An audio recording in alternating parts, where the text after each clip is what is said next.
Thank you, Mayor and council members. Welcome. Thank you. At the last meeting, the council presented 2 proclamations declaring Mental Health Awareness Month and supporting kindness throughout the community. According to the Trevor Project, a leading national organization providing crisis intervention and suicide prevention services to LGBTQ youth is 5 times more likely to attempt suicide than heterosexual youth.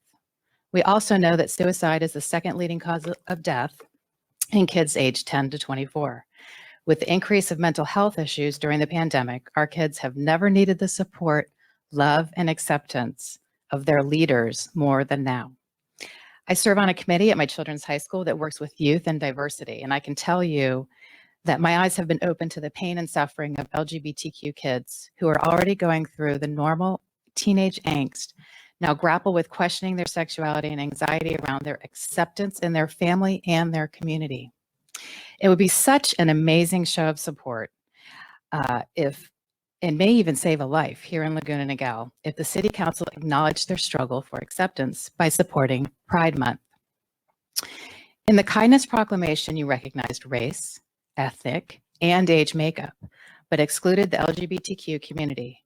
As June is Pride Month, there is still time to put together a proclamation supporting our LGBT community here in Laguna Niguel, and I please urge you to do so. Perhaps with Laguna Niguel's strong support of the military, you'd be interested to know that a ship I have a lot of admiration for, the USS Theodore Roosevelt, as my not-for-profit through the U.S. Air Force, airlifted over 5,000 masks when they were hit with COVID. They have a committee called GLASS, Gay, Lesbian, and Supporting Sailors, that will be holding multiple Pride events to support those sailors. As I said on their Facebook page today, one Navy, one team. Let's follow their lead here in Laguna Niguel.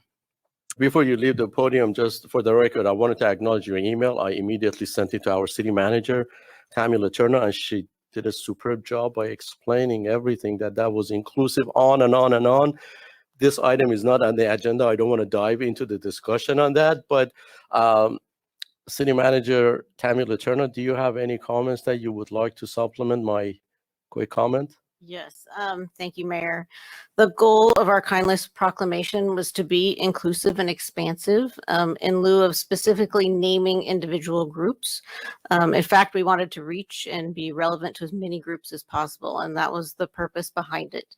It's important to note that we also support Orange County Human Relations, which serves to promote and foster and respect mutual understanding, bias, and prejudice, and we are an active participant in that group.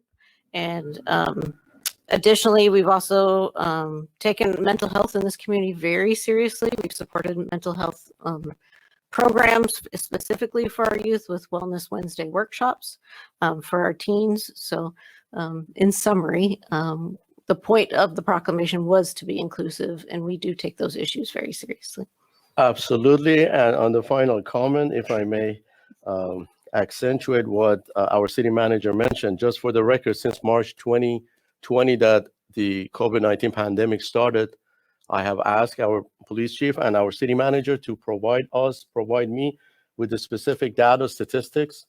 This city, out of 34 cities in Orange County, is the only city had 0 hate crimes being reported to our great police department. We are very proud of it. We live in peace and harmony with everyone.